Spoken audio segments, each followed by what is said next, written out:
Dear student, यह है BA part first year की क्लास है और आज हम संस्कृति के बारे में आगे अध्ययन करेंगे।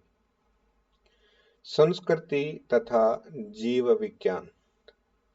संस्कृति और जीव विज्ञान में पूरी तरह विपरीतता है।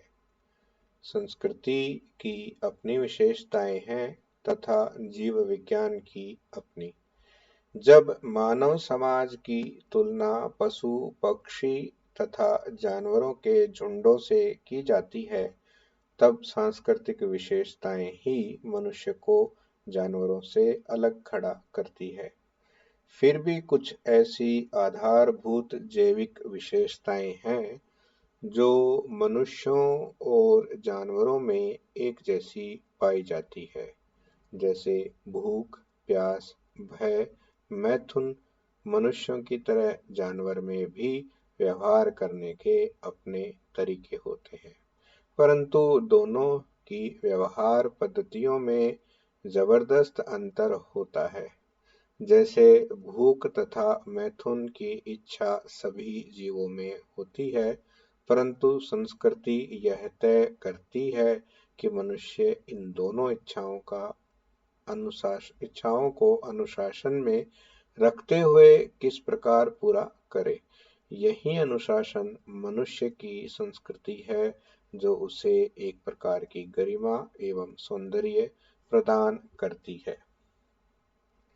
मानव समाज में सामाजिक व्यवहार पीढ़ी दर पीढ़ी संपर्क के माध्यम से समझदारी पूर्वक संप्रेषित होता रहता है, जबकि पशु पक्षी आदि अन्य जीवों में यह सब आनुवंशिकता के माध्यम से संप्रेषित होता है।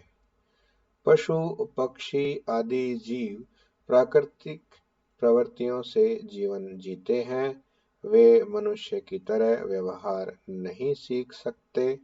पशु पक्षी आदि जीव प्राय कुछ सार्थक ध्वनियों के माध्यम से अपना संदेश एक दूसरे तक पहुंचाते हैं।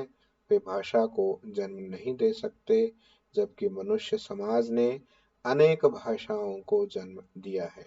मनुष्य समाज की एक संस्कृति होती है जो उन्हें सृष्टि के जीवधारियों से अलग करती है। दूसरे शब्दों में, पशु पक्षी आदि सभी प्राणियों का जीवन प्रवृत्तियों पर निर्भर करता है और मनुष्य का जीवन संस्कृति पर निर्भर करता है। समाजशास्त्री वार्सली के अनुसार संस्कृति को वर्गीकरण भाषा तथा सांकेतिक चिन्हों के माध्यम से संप्रेषित किया जा सकता है। संकेतों का प्रयोग केवल मनुष्य ही कर सकते हैं। अन्य जीव जंतु संकेतों का इस्तेमाल करना नहीं जानते।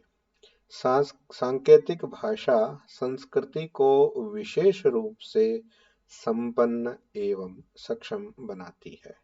संकेत अथवा प्रतीक मनुष्य के लिए विशेष महत्व रखते हैं।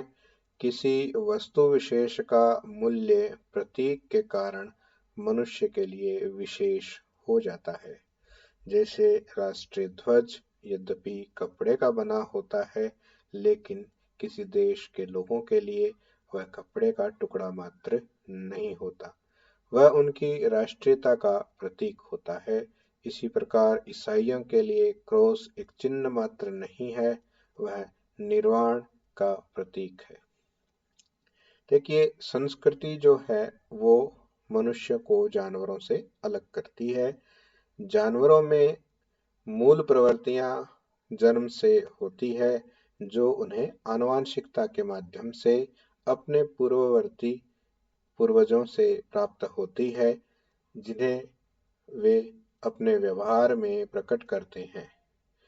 मनुष्य में भी कुछ मूल प्रवृत्तियां जैविक रूप से आनुवंशिकता के माध्यम से आती है, परंतु मनुष्य के जीवन में इन मूल प्रवृत्तियों को पूर्ण करने के जो तौर तरीके होते हैं, वो उस मनुष्य के संस्कृति द्वारा बताए गए तौर तरीकों द्वारा निर्धारित की जाते हैं।